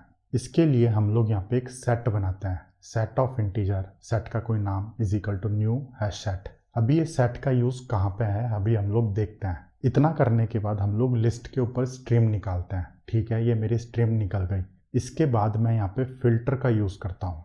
मुझे ऐसे एलिमेंट्स को फिल्टर करना है जो डुप्लीकेट हैं, डुप्लीकेट एलिमेंट्स आगे जाने चाहिए। तो उसके लिए मैं यहाँ पे एक लैम्डा लिखूंगा, n goes to set dot add. उसके अंदर मैंने यहाँ पे n को पास कर दिया और मैंने यहाँ पे नॉट का साइन लगा दिया, ठीक है। अब जो नंबर डुप्लीकेट होगा वो आपके सेट में ऐड नहीं हो सकता, तो वहाँ पे ऐड मेथड आपका फॉल्स रिटर्न करेगा। और वहाँ पे मैंने नॉट लगा रखा है तो हमारा फिल्टर यहाँ पे ट्रू हो जाएगा और वो स्ट्रीम आगे बढ़ जाएगी, ठीक है। इतना करने के बाद हम लोग फाइनली ये सभी चीज़ों को एक लिस्ट में कलेक्ट कर लेते हैं और इसको मैं एक लिस्ट वेरिएबल में असाइन कर देता हूँ। अब मैं इसको system डॉट आउट डॉट प्रिंटलाइन करके प्रिंट कर देता हूँ। अब हम लोग मेन मेथड के अंदर जाते हैं और इस फंक्शन को कॉल करते हैं। फंक्शन को कॉल किया मैंने यहाँ पे। अब मैं प्रोग्राम को रन करता हूँ। जैसे ही मैं यहाँ पे प्रोग्राम को रन करूँगा मुझे ये वाला आउटपुट दिख रहा है, जो भी डुप्लीकेट एलिमेंट्स हैं वो मुझे यहाँ पे दिख रहा है। तो यहाँ पे इम्पॉर्टेंट मुद्दा यही है कि फिल्टर के अंदर मैंने यहाँ पे एक नया कंसेप्ट यूज़ करा है, एक सेट बनाया है और सेट के अंदर वैल्यूज़ को ऐड करता जा रहा हूँ। अगर वो वैल्यू डुप्लीकेट नहीं होगी तो वो ऐड हो जाएगी, अगर वैल्यू डुप्लीकेट होगी तो सेट के अंदर ऐड नहीं होगी और ऐड मेथड हमारे को फॉल्स रिटर्न करेगा और हमारी फिल्टर कंडीशन वहाँ पे ट्रू हो गई। और उन सब चीज़ों को मैंने यहाँ पे लिस्ट में कलेक्ट करके प्रिंट कर रखा है। ओके, अब हम लोग नेक्स्ट क्वेश्चन पे मूव करते हैं। हमारे पास यहाँ पे एक स्ट्रिंग है, स्ट्रिंग के अंदर हमें ऐसा करैक्टर निकालना है जो कि डुप्लीकेट नहीं है। ऐसा कोई भी पहला करैक्टर जो स्ट्रिंग के अंदर डुप्लीकेट नहीं है, रिपीट नहीं हो रहा है, हमें वो निकालना है। इनपुट हमारे पास कुछ इस टाइप का है। इसके अंदर जो फर्स्ट नॉन रिपीटिंग करैक्टर है वो ये है, हमें ये आउटपुट निकाल के देना है। इसके लिए हम लोग एक नया फंक्शन बनाते हैं। मेथड बना लिया मैंने यहाँ पे। मेथड के अंदर सबसे पहले मैं यहाँ पे इनपुट स्ट्रिंग को डिफाइन करता हूँ। String input is equal to hello world, this is the best Java course on YouTube, ठीक है। इसके अंदर जो फर्स्ट नॉन रिपीटिंग करैक्टर है वो निकाल के देना है हमें। सबसे पहले मैं यहाँ पे स्ट्रिंग के अंदर करैक्टर्स को निकाल के लेके आता हूँ। इसके लिए मेरे पास एक फंक्शन होता है इनपुट डॉट कैर्स। इससे मेरे पास एक करैक्टर स्ट्रीम आ गई। इसको मैं एक ऑब्जेक्ट में कन्वर्ट करूंगा, करैक्टर के ऑब्जेक्ट में। अभी कैश को यूज़ करके मेरे को करैक्टर की इंटीजर फॉर्म मिली है। वहाँ पे इनकोडिंग डिकोडिंग होता है तो यहाँ पे मेरे को इंटीजर मिला है, लेकिन मुझे करैक्टर ऑब्जेक्ट चाहिए। तो मैं यहाँ पे मैप डॉट ऑब्जेक्ट लिखूंगा, उसके अंदर मैं यहाँ पे एक लैम्डा पास कर दूंगा। तो जो सी है आपके पास, ये एक करैक्टर है, लेकिन करैक्टर का इंटीजर रिप्रेजेंटेशन है। ये एरो ऑपरेटर लगा के मैंने यहाँ पे उस इंटीजर को करैक्टर डॉट वैल्यू ऑफ में पास करके करैक्टर के ऑब्जेक्ट में बदल दिया।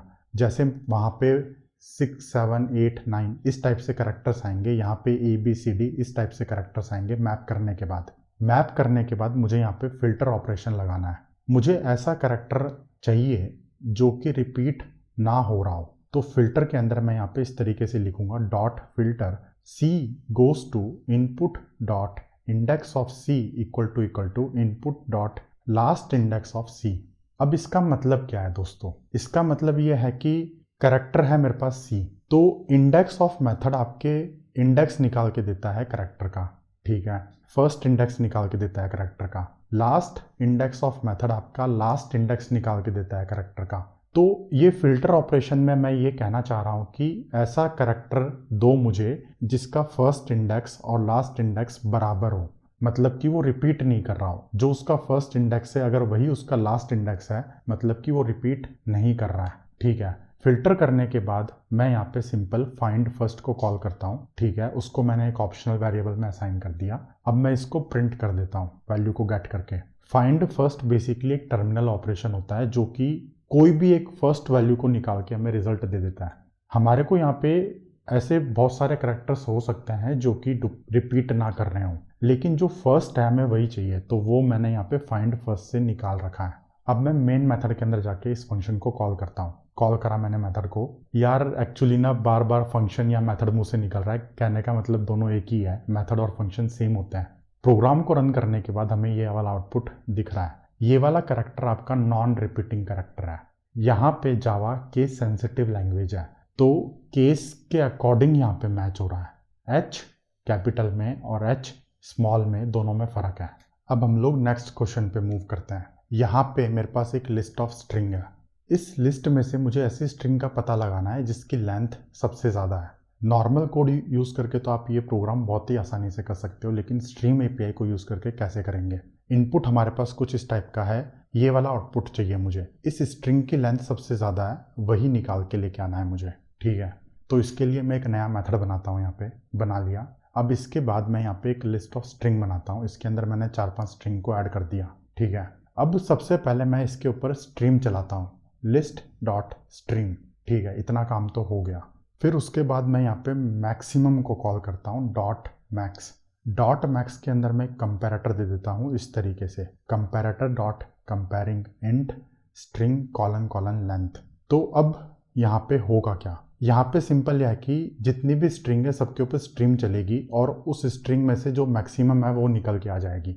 और मैक्सिमम का पता हम लोग यहाँ पे स्ट्रिंग की लेंथ के अकॉर्डिंग लगा रहे हैं, इसीलिए मैंने यहाँ पे मैक्सिमम के अंदर अपना खुद का कस्टम कंपैरेटर दे रखा है। अब कंपैरेटर मैंने इस तरीके से दिया है, यहाँ पे अलग से मैंने कोई कंपेयर टू फंक्शन को इम्प्लीमेंट नहीं करा है। कंपैरेटर्स हमारे पास एक यूटिलिटी क्लास है। अगर मैं इसको ओपन करता हूँ तो इसके अंदर मेरे पास बहुत सारे कंपैरेटर्स हैं। ये यूटिलिटी क्लास है, जावा ने पहले से बना के दे रखी है। तो इसी तरीके से हमारे पास यहाँ पे एक फंक्शन होता है कंपेयरिंग इंट। स्ट्रिंग की लेंथ एक इंटीजर होती है, तो पहले स्ट्रिंग की एक लेंथ होगी, दूसरी स्ट्रिंग की एक लेंथ होगी, तीसरी की एक लेंथ होगी एंड सो ऑन। उसमें से जो सबसे बड़ा नंबर होगा वो हमें निकल के आ जाएगा और वो वाली स्ट्रिंग हमें आ जाएगी, ठीक है। सबसे लास्ट में मैं यहाँ पे सिस्टम डॉट आउट डॉट प्रिंटलाइन करके इसको प्रिंट कर देता हूँ। अब मैं मेन मेथड के अंदर जाके इस फंक्शन को कॉल करता हूँ। करा मैंने कॉल। अब मैं प्रोग्राम को रन करता हूँ। जैसे ही मैं यहाँ पे प्रोग्राम को रन करूँगा मुझे यहाँ पे बिल्कुल करेक्ट आउटपुट मिल रहा है, ठीक है। फिर हमारे पास यहाँ पे नेक्स्ट क्वेश्चन है। इसमें हमारे पास एक लिस्ट है जिसके अंदर पर्सन के ऑब्जेक्ट स्टोर्ड है। हमें यहाँ पे सभी पर्सन्स की एवरेज एज निकालनी है। इनपुट हमारे पास कुछ इस टाइप का है, आउटपुट हमें ये चाहिए, ठीक है। इसके लिए हम लोग एक नया मेथड बनाते हैं, बना लिया। सबसे पहले मुझे यहाँ पे लिस्ट ऑफ पर्सन बनाना है। अब पर्सन मेरे पास कोई क्लास तो है नहीं, तो सबसे नीचे जाके मैं यहाँ पे एक पर्सन रिकॉर्ड बना देता हूँ। इसके अंदर मैं आईडी को डालता हूँ, नेम को डालता हूँ और एज को डालता हूँ। आईडी मेरी इंटीजर है, नेम मेरा स्ट्रिंग है, एज मेरा इंटीजर है, ठीक है। अब मैं लिस्ट ऑफ पर्सन बनाता हूँ, ठीक है। इसके अंदर मैं 4-5 पर्सन्स को ऐड कर देता हूँ। इन सभी की एवरेज एज चाहिए मुझे और कुछ नहीं। तो इस लिस्ट के ऊपर मैं स्ट्रीम बनाता हूँ, बनाई। इसके बाद मैं यहाँ पे मैप टू इंट कॉल करता हूँ। पर्सन ऑब्जेक्ट से मुझे उसकी एज निकालनी है, तो मैप टू इंट, ये ऑब्जेक्ट को ये इंटीजर में बदल देगा। इस तरीके से मैंने यहाँ पे लिख दिया। इसके बाद मैं यहाँ पे सिंपल एवरेज फंक्शन को कॉल करता हूँ, ठीक है। इसका जो आउटपुट है वो मुझे ऑप्शनल में असाइन करना पड़ेगा, कर दिया। फिर उसके बाद सबसे लास्ट में मैं यहाँ पे सिस्टम डॉट आउट डॉट प्रिंटलाइन करके ऑप्शनल से वैल्यू निकाल के प्रिंट कर देता हूँ। अब मैं मेन मेथड के अंदर जाके इस मेथड को कॉल करता हूँ, ठीक है। अब मैं यहाँ पे प्रोग्राम को रन करता हूँ। जैसे ही मैं यहाँ पे प्रोग्राम को रन करूँगा मुझे यहाँ पे एवरेज एज निकल के आ गई, ठीक है। फिर हमारे पास यहाँ पे नेक्स्ट क्वेश्चन है। इसमें मेरे पास एक लिस्ट ऑफ इंटीजर्स हैं। उस इंटीजर वाली लिस्ट में से मुझे चेक करना है कि कोई प्राइम नंबर है या नहीं है। अगर कोई प्राइम नंबर है तो उन सबको कलेक्ट करके मुझे यहाँ पे लिस्ट में प्रिंट करना है, ठीक है। इनपुट मेरा कुछ इस टाइप का होगा, आउटपुट मेरा कुछ इस टाइप का होगा, ओके। इसके लिए मैं एक अलग मेथड बनाता हूँ, बना लिया। इसके अंदर सबसे पहले मैं एक लिस्ट ऑफ इंटीजर्स बनाता हूँ। इसके अंदर मैं 4-5 इंटीजर्स को ऐड कर देता हूँ। इसमें से कुछ ऐसे इंटीजर्स हैं जो प्राइम है, कुछ ऐसे हैं जो प्राइम नहीं है। हमें यहाँ पे सिर्फ प्राइम का पता लगाना है, ओके। तो एक नंबर प्राइम है या नहीं है, इसके लिए हम लोग एक अलग मेथड बना लेते हैं, ठीक है। इसका टाइप होगा आपका बूलियन रिटर्न टाइप। मेथड का नाम है इज प्राइम और इसका आर्ग्यूमेंट है integer n। Prime number check करना बहुत ही सिंपल है। उस नंबर को सारे नंबर से डिवाइड करके देखो, अगर वो किसी से डिवाइड हो जाता है तो वो प्राइम नहीं है। अगर वो सिर्फ 1 से डिवाइड होता है और खुद से डिवाइड होता है तो ही वो प्राइम है। इसके लिए मैंने यहाँ पे सिंपल फॉर लूप लगा के कोड लिख दिया और रिजल्ट रिटर्न कर दिया। अब इस मेथड को हम लोग यूज़ करेंगे प्राइम चेक करने के लिए। सबसे पहले मैं यहाँ पे लिस्ट के ऊपर स्ट्रीम निकालता हूँ, ठीक है, निकाल ली। फिर मुझे यहाँ पे फिल्टर करना है। फिल्टर करने के लिए ऐसे नंबर ही आगे जाने चाहिए जो प्राइम हो। तो इस तरीके से मैं यहाँ पे क्लास का नाम कॉलन कॉलन इस प्राइम को एज ए मेथड रेफरेंस की तरह यूज़ करके लैम्डा में पास कर दिया। अब इसके बाद मैं यहाँ पे सभी को कलेक्ट कर लेता हूँ लिस्ट के अंदर। ठीक है, मेरे को यहाँ पे एक फाइनल लिस्ट मिल गई। इस लिस्ट को मैं यहाँ पे system.out.println करके प्रिंट कर देता हूँ। मेन मेथड के अंदर जाके मैं इस मेथड को कॉल करता हूँ। अब हम प्रोग्राम को रन करते हैं। जैसे ही मैं यहाँ पे प्रोग्राम को रन करूँगा मेरे को प्राइम नंबर्स निकल के आ गए, वो सारे के सारे प्रिंट हो गए। ठीक है, फिर हमारे पास यहाँ पे नेक्स्ट क्वेश्चन है। यहाँ पे हमारे पास दो लिस्ट है, हमें दोनों को कंबाइन करके सॉर्टेड ऑर्डर में एलिमेंट्स को प्रिंट करना है। स्ट्रीम एपीआई को यूज़ करके हमें ये कोड लिखना है। नॉर्मल कोड तो आप लिख ही सकते हो, लिस्ट डॉट ऐड डाल करके आप उस दूसरी लिस्ट को ऐड कर दो। तो स्ट्रीम एपीआई को यूज़ करके कोड कैसे लिखेंगे हम लिख के देखते हैं। इसके लिए मैं एक अलग मेथड बना लेता हूँ। बना लिया। सबसे पहले मैं यहाँ पे पहली लिस्ट बनाता हूँ, इसके अंदर मैंने 4-5 इंटीजर्स को ऐड कर दिया। फिर मैं यहाँ पे दूसरी लिस्ट बनाता हूँ, इसके अंदर भी मैंने 4-5 इंटीजर्स को ऐड कर दिया। अब मुझे दोनों को कंबाइन करना है, कॉन्कैट करना है। तो इसके लिए स्ट्रीम के अंदर एक मेथड होता है। स्ट्रीम आपकी एक इंटरफेस है, उसके अंदर एक मेथड है कॉन्कैट, स्ट्रीम डॉट कॉन्कैट। इसके अंदर मैं कितनी भी स्ट्रीम को दे सकता हूँ, वो सारी स्ट्रीम को एक साथ कंबाइन करके एक सिंगल स्ट्रीम निकाल के देता है। तो मैं यहाँ पे पहली लिस्ट के ऊपर स्ट्रीम निकाल के दे देता हूँ, कॉमा लगा के दूसरी लिस्ट के ऊपर स्ट्रीम निकाल के दे देता हूँ। ठीक है, अब ये दोनों स्ट्रीम को कंबाइन करके मुझे एक सिंगल स्ट्रीम मिल जाएगी। इसके ऊपर मैं यहाँ पे सॉर्टेड को कॉल करता हूँ तो मुझे सॉर्टेड ऑर्डर मिल जाएगा। इसके बाद फाइनली मैं सबको कलेक्ट कर लेता हूँ कलेक्टर्स डॉट टू लिस्ट को यूज़ करके। तो ये मेरे को एक फाइनल लिस्ट मिल गई जो कि सॉर्टेड ऑर्डर में होगी। अब मैं इस लिस्ट को प्रिंट करता हूँ system.out.println। लिस्ट को कॉल पास कर दिया मैंने। अब मेन मेथड के अंदर जाके इस मेथड को कॉल करते हैं। कॉल करा मैंने। अब मैं प्रोग्राम को रन करता हूँ। जैसे ही मैं यहाँ पे प्रोग्राम को रन करूँगा मेरे को बिल्कुल करेक्ट आउटपुट दिख रहा है। कहने का मतलब है stream.concat एक ऐसा मेथड है जो कि मल्टीपल स्ट्रीम्स को एक सिंगल स्ट्रीम में कंबाइन कर देता है। उसके बाद आप उसके ऊपर जो भी ऑपरेशंस करोगे वो एक सिंगल स्ट्रीम के ऊपर ऑपरेशन होते हैं। तो यहाँ पे हमने कॉन्कैट को जब कॉल किया था तो हमने यहाँ पे दो स्ट्रीम को पास कर दिया। पहली लिस्ट की स्ट्रीम, दूसरी लिस्ट की स्ट्रीम, दोनों कंबाइन होकर हमें मिल गई। हमने सॉर्ट करा, कलेक्ट कर लिया। ठीक है, अब हमारे पास यहाँ पे नेक्स्ट क्वेश्चन है। ये थोड़ा सा ट्रिकी है। हमारे पास यहाँ पे एक लिस्ट है। लिस्ट के अंदर टाइप होगा आपका ट्रांजैक्शन। ट्रांजैक्शन के अंदर डेट और अमाउंट है, मतलब कि इस दिन इतने अमाउंट का ट्रांजैक्शन हुआ था। हमें बेसिकली ये पता लगाना है कि एक पर्टिकुलर दिन में टोटल कितना हुआ था। इनपुट हमारा कुछ इस टाइप का है, आउटपुट हमारा कुछ इस टाइप का है। जैसे 1 तारीख को 2 बार ट्रांजैक्शन हुए थे 200-200 रुपए के, हमें सम करके 400 रुपये निकाल के लाना है 1 तारीख को, 2 तारीख को 600 रुपये। इस टाइप से हमारा आउटपुट है। हम इसका कोड लिख के देखते हैं कैसे लिखेंगे। मैं यहाँ पे एक नया मेथड बनाता हूँ। बना लिया। सबसे पहले मुझे यहाँ पे लिस्ट ऑफ ट्रांजैक्शन बनाना है। अब ट्रांजैक्शन कुछ है तो नहीं मेरे पास क्लास, तो मैं यहाँ पे सबसे नीचे जाके एक रिकॉर्ड बना देता हूँ, रिकॉर्ड ट्रांजैक्शन। इसके अंदर 2 प्रॉपर्टीज़ होंगी। एक तो आपकी date, string date comma integer amount. ठीक है, इस तारीख को इतना अमाउंट का ट्रांजैक्शन हुआ था। सिंपल। अब मैं मेथड के अंदर जाके लिस्ट ऑफ ट्रांजैक्शन बनाता हूँ is equal to new array list. इसके अंदर मैं 4-5 ट्रांजैक्शंस को ऐड कर देता हूँ। 1 तारीख को 200 हुआ था, फिर 1 तारीख को 200 हुआ था, 2 तारीख को 500 हुआ था, 4 तारीख को 600 हुआ था, 7 तारीख को 500 हुआ था, फिर 7 तारीख को 800 हुआ था। ठीक है, तो अभी यहाँ पे 1 तारीख को 2 ट्रांजैक्शन है, 7 तारीख को 2 ट्रांजैक्शन है, तो हमें ये सबको कंबाइन करके सम निकालना है। तो हमारे को जो यहाँ पे आउटपुट आएगा, आउटपुट एक मैप आएगा। मैप की की होगी आपकी डेट और उसकी वैल्यू होगी उसका अमाउंट। हम इसको लिख के देखते हैं। सबसे पहले मैं यहाँ पे लिस्ट पे स्ट्रीम बनाऊंगा। बना ली। इसके बाद मुझे यहाँ पे कलेक्ट करना है, मैप में कलेक्ट करना है। तो उसके लिए मैं यहाँ पे कुछ इस तरीके से लिखूंगा, कलेक्टर्स डॉट ग्रुपिंग बाय। ये ग्रुपिंग बाय ना एक फंक्शन है, पहले से ही मेथड दे रखा है जावा ने। ग्रुप करने के लिए हमें एक की जरूरत पड़ती है और एक वैल्यू की जरूरत पड़ती है। तो की हमारे पास है यहाँ पे डेट और वैल्यू है हमारे पास इंडिविजुअल ट्रांजैक्शन अमाउंट का सम। ठीक है, हमें यहाँ पे मैप मिल गया। फाइनली system.out.println को यूज़ करके मैं मैप को प्रिंट कर देता हूँ।